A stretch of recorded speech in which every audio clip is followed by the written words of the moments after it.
अभी रीट से रिलेटेड कुछ इंपॉर्टेंट डिसीजन हुए हैं। अब जो बायोमेट्रिक वाला है ना, और एक सीसीटीवी वाला, उस पर मैं बात नहीं करूँगा। मैं बात करूँगा कि क्वेश्चन सिर्फ पाठ्यक्रम से ही पूछे जाए। मैं अपने हर वीडियो में बताता रहा हूँ कि सिलेबस को पूरी तरह से फोकस कीजिए। माय मिशन उदयपुर जो फ्री कोचिंग है, उसमें से बहुत ज़्यादा सिलेक्शन जो होते हैं ना, उसके पीछे रीजन भी यही होता है कि हम जो सिलेबस है उसके अकॉर्डिंग ही पढ़ाते हैं। अभी आपके लिए की इम्पोर्टेंट है और आप किस तरह से इस चीज़ को ध्यान में रख के पढ़े, मैं आपको बता दूं।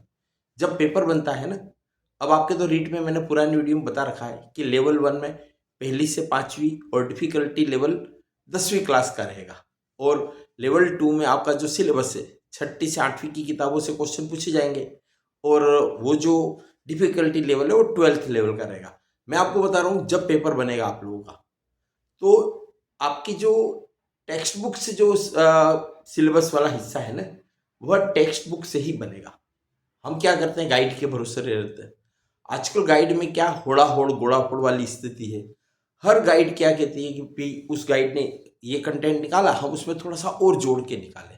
और कई बार ऐसी इरिलेवेंट चीज आ जाती है जो सिलेबस या परीक्षा या डिफिकल्टी लेवल से कोई लेना देना ही नहीं। और बच्चे क्या होते हैं, नॉलेज के अभाव में पढ़े जा रहे हैं, कोचिंग क्लासेस में भी ठूंसा जा रहा है। मैं आपको फिर से बता रहा हूँ, पैनिक मत होइए।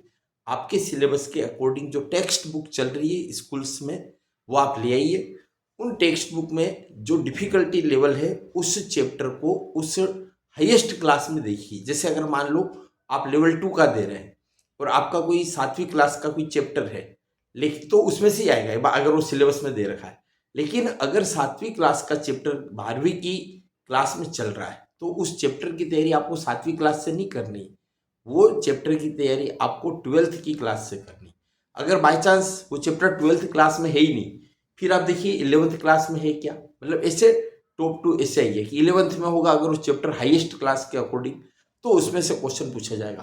पता है जब पेपर बनता है तो क्या होता है, पेपर सेटर या जो एक पेपर बना रहा है, उसको ये लिखना पड़ेगा कि कौन सी कक्षा की कौन से वर्ष का जो एडिशन है, उसके कौन से अध्याय के कौन से पेज से क्वेश्चन लिया गया है और उत्तर कौन से पेज पर है।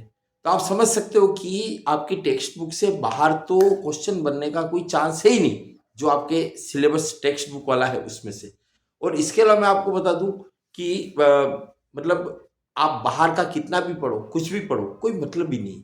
Text book priority. अभी ये चीज भी क्लियर हो गई है कि सिलेबस से बाहर की कोई चीज आएगी ही नहीं।